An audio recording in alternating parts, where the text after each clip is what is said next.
પ્રદેશ ભાજપની મીડિયા ટીમની જાહેરાત। ભાજપ મીડિયા ટીમમાં 7 સહપ્રવક્તાઓની નિમણૂક। સાંસદ ધવલ પટેલનો મીડિયા ટીમમાં સમાવેશ। અશ્વિન બેંકર, જયરાજસિંહ પરમારનો પણ સમાવેશ। ઘનશ્યામ ગઢવી, મંજીભાઈ આહિરનો સમાવેશ કરાયો છે। હેમાલીબેન બોઘાવાલા, શ્વેતાબેન બ્રહ્મભટ્ટનો પણ સમાવેશ। પ્રદેશ મીડિયા સહ ઇન્ચાર્જની પણ જાહેરાત કરાઈ। ઝુબીન આશરા, કલ્પ પટેલનો સમાવેશ કરાયો છે। ભાજપે પોતાના મીડિયા ટીમના 7 સહપ્રવક્તાઓની નિમણૂક કરી છે। સાંસદ ધવલ પટેલનો તેમાં સમાવેશ કરાયો છે। અશ્વિન બેંકર, જયરાજસિંહ પરમાર, ઘનશ્યામ ગઢવી, મંજીભાઈ આહિર, હેમાલીબેન બોઘાવાલા, શ્વેતાબેન બ્રહ્મભટ્ટ અને સાથે જ પ્રદેશ મીડિયા સહ ઇન્ચાર્જની પણ જાહેરાત। ઝુબીન આશરા અને કલ્પ પટેલને તેની જવાબદારી સોંપાઈ છે। સ્થાનિક સ્વરાજની ચૂંટણી પહેલા ભાજપે કમર કસી લીધી છે। મીડિયા ટીમમાં 7 સહપ્રવક્તાઓની નિમણૂક કરી લીધી છે, જેઓ મીડિયામાં પોતાનો પક્ષ રજૂ કરશે, ભાજપનો પક્ષ રજૂ કરશે। સાંસદ ધવલ પટેલનું નામ અહીં સમાવવામાં આવ્યું છે।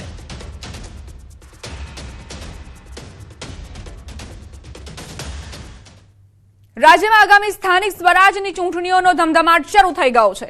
ગુજરાત સરકારના વિકાસ કમિશનર હિતેશ કોયા દ્વારા રાજ્યની 34 જિલ્લા પંચાયતોના પ્રમુખ પદ માટે રોટેશન અને અનામત બેઠકોનું સત્તાવાર જાહેરનામું બહાર પાડવામાં આવ્યું। આ નવા જાહેરનામા મુજબ SC, ST, SEBC અને મહિલાઓ માટે આરક્ષણ જાહેર કરાયું। રાજ્યના 3 મુખ્ય જિલ્લાઓ અમદાવાદ, રાજકોટ અને સુરત જિલ્લા પંચાયતનું પ્રમુખ પદ હવે SEBC વર્ગ માટે અનામત રાખવામાં આવ્યું છે, જ્યારે વડોદરા, સાબરકાંઠા અને વલસાડમાં SEBC મહિલા પ્રમુખ બનશે। આણંદ, ડાંગ, ખેડા અને મોરબીમાં ST ઉમેદવારો માટે પ્રમુખ પદ અનામત છે, જ્યારે કચ્છ, નર્મદા અને તાપીમાં ST મહિલા શાસન સંભાળશે। તો દ્વારકાનું પ્રમુખ પદ SC મહિલા માટે અને વાવ થરાદની બેઠક SC ઉમેદવાર માટે અનામત રહેશે। વાત કરીએ હવે સોના ચાંદીના ભાવની, જ્યાં આજે પણ ઘટાડો નોંધાયો છે। સોનામાં 1500 રૂપિયાનો ઘટાડો। 10 ગ્રામ સોનાનો ભાવ 1,48,500 પર પહોંચ્યો। ચાંદીના ભાવમાં 8,500 રૂપિયાનો કડાકો। 1 કિલો ચાંદીનો ભાવ 2,34,500 થયો છે। કેન્દ્ર સરકારે પેટ્રોલ ડીઝલ પર ઘટાડેલી એક્સાઇઝ ડ્યુટી મામલે ડેપ્યુટી સીએમ હર્ષ સંઘવીએ કહ્યું કે સીધી જ 10 રૂપિયા છૂટ આપવી તેનાથી મોટું કંઈ ન હોઈ શકે। વધેલા ક્રૂડના ભાવનો ભાર જનતા પર ન પડે તે માટે કેન્દ્ર સરકારે મહત્વનો નિર્ણય લીધો છે। સામાન્ય નાગરિકો ઉપર કોઈ બી પ્રકારનો ભાર ના પડે તે માટે પેટ્રોલ અને ડીઝલ પર જે 13 રૂપિયા એક્સાઇઝ રેટ જે લાગે છે તેમાં 10 રૂપિયાની સીધી રાહત આપવામાં આવી। એક્સાઇઝના ટોટલ સીધા જ 10 રૂપિયા આમાં છૂટ આપવી, આનાથી મોટું અમારા માટે કંઈ ના હોઈ શકે। કેન્દ્ર સરકારે પેટ્રોલ ડીઝલની એક્સાઇઝ ડ્યુટીમાં મોટો ઘટાડો કર્યો। પેટ્રોલની એક્સાઇઝ ડ્યુટી 10 રૂપિયા ઘટાડી છે, જ્યારે ડીઝલની એક્સાઇઝ ડ્યુટી 0 કરવામાં આવી છે, જેનાથી નાગરિકોને મોટી રાહત મળશે। પેટ્રોલ ડીઝલમાં હાલ કોઈ ભાવ વધારો નહીં થાય। ખાડી દેશોમાં યુદ્ધની પરિસ્થિતિને લઈ કાચા તેલના ભાવમાં મોટો ઉછાળો આવ્યો છે, જેને લઈ ઈંધણમાં ભાવ વધારાની અટકળો ચાલી રહી હતી, તેનો આજે અંત આવ્યો। ક્રૂડ ઓઇલના ભાવ વધતા ઓઇલ કંપનીઓ પર ભારણ વધ્યું હતું અને ભાવ વધારા માટે માંગ કરાઈ હતી। જોકે ભાવ વધારાનો બોજ સામાન્ય જનતા પર ન પડે તે માટે સરકારે ઓઇલ કંપનીઓને રાહત આપી સામાન્ય જનતાની ચિંતા હળવી કરી છે। આજે આટલી બધી મોંઘવારી ને આટલું બધું છે, જે પેટ્રોલનો માહોલ ને અત્યારે આ યુદ્ધના ધોરણે એ બહુ સારું કહેવાય કે મોદી સાહેબે આજે ભાજપ સરકારે સારું પરિણામ આપ્યું એમ। સ્થિતિ સારી જ છે। ગવર્મેન્ટની સ્થિતિ, ગવર્મેન્ટે આ પેટ્રોલનો સારો સ્ટોક કર્યો છે। આજે બી પેપરમાં આવ્યું છે કે 60 દિવસનો સ્ટોક છે ઇન્ડિયામાં ચાલે એવો, તે છતાં બી પબ્લિક આખો ગાડરિયા પરવાની માફક पेट्रोल पंपों पर लाइन लगाई दे છે।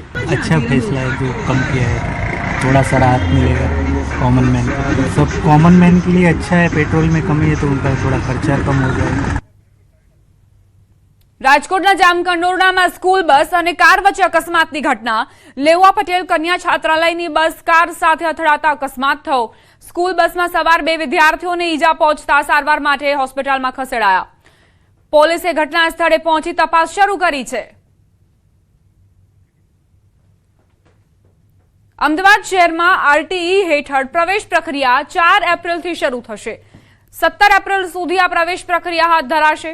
આરટીઈ હેઠળ ઓનલાઈન અરજી કરી પ્રવેશ મેળવી શકાશે.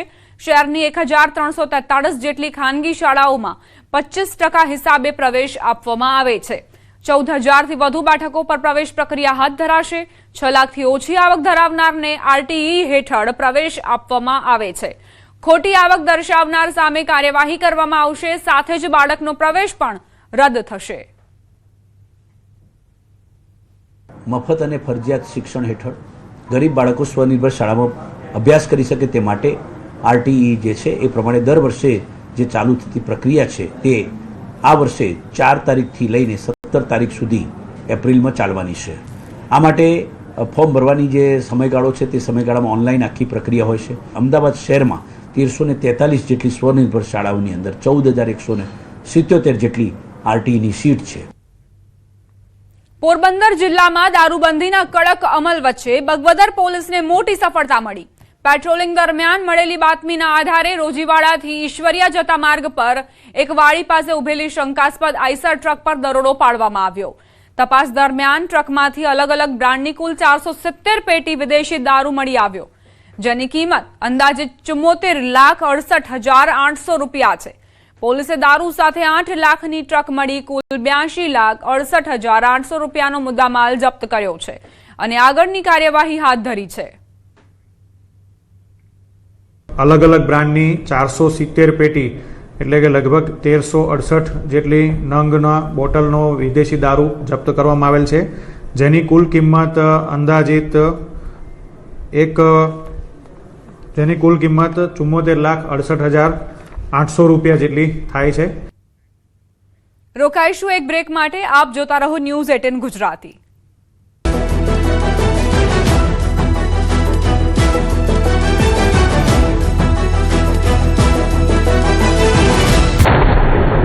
બે દિવસ બાદ રાજ્યમાં માવઠાના મંડાણ, ભારે પવન અને ગાજવીજ સાથે વરસાદની આગાહી. 29 અને 30 માર્ચે ખાબકશે કમોસમી વરસાદ. માર્ચ મહિનાની શરૂઆતમાં ત્રાટકેલા માવઠાના મારથી ખેડૂતો ઊભા થાય તે પહેલા જ વધુ એક આફત આવી રહી છે. હવામાન વિભાગે કમોસમી વરસાદની આગાહી કરતા જણાવ્યું કે 2 અપર એર સાયક્લોનિક સર્ક્યુલેશન સક્રિય થયા છે, જેના કારણે રાજ્ય પર માવઠાનો ખતરો મંડરાઈ રહ્યો છે. 28 मार्च रात से उत्तर पश्चिम भारत और हमारे उत्तर पश्चिम भारत के साथ गुजरात राज्य के ऊपर जो वेदर है उसका प्रभाव रहने का संभावना रहेगा. इसके कारण हम 29 और 30 मार्च को हम गुजरात राज्य के मेनली जो उत्तरीय जिला है इसमें हल्का बारिश के साथ thunderstorm with lightning gusting wind speed 30 to 40 kilometre yellow warning के साथ हम दे रहे हैं. રાજ્યના કેટલાક વિસ્તારોમાં ભારે પવન અને ગાજવીજ સાથે વરસાદ ખાબકે તેવી શક્યતા છે. 29 માર્ચે કચ્છ અને બનાસકાંઠામાં થંડરસ્ટ્રોમ સાથે માવઠાની આગાહી કરવામાં આવી છે, જ્યારે 30 માર્ચે કચ્છ, બનાસકાંઠા, સાબરકાંઠા, અરવલ્લી, મહીસાગર, દાહોદમાં વરસાદની આગાહી છે. વાતાવરણમાં આવનારા બદલાવને કારણે 28 અને 29 એમ 2 તારીખ દરમિયાન માછીમારોને દરિયો ન ખેડવા સૂચના અપાઈ છે. इसमें है बनासकांठा और कच्छ के लिए, और 30 तारीख को जो जिला इसमें रहेगा कच्छ, बनासकांठा, साबरकांठा, अरावली, महासागर और दाहोद के लिए दिया गया है. ચોમાસા માટે વૈજ્ઞાનિક તારણો પર પહેલું અનુમાન. ખેડૂતો માટે ચિંતા વધારી શકે છે આવતું ચોમાસું. હવામાન નિષ્ણાંત અથર્યા શેટ્ટીનું પહેલું અનુમાન. દેશમાં ચોમાસાનું વહેલું થશે આગમન. આવતા ચોમાસાને લઈને વૈજ્ઞાનિક ઢબે પહેલો વર્તારો હવામાન નિષ્ણાંત અથર્યા શેટ્ટીએ કર્યો છે. ચોમાસા અંગે અનુમાન લગાવતા શેટ્ટીએ જણાવ્યું છે કે ખેડૂતો માટે ચિંતા વધારી શકે છે આવતું ચોમાસું. ગુજરાતમાં સામાન્ય કરતા ઓછો વરસાદ રહી શકે છે. જો કે ખેડૂતો માટે રાહત આપતા જણાવ્યું કે રાજ્યમાં દુષ્કાળની સ્થિતિની કોઈ સંભાવના નથી. इस साल बारिश सामान्य से कम हो सकती है.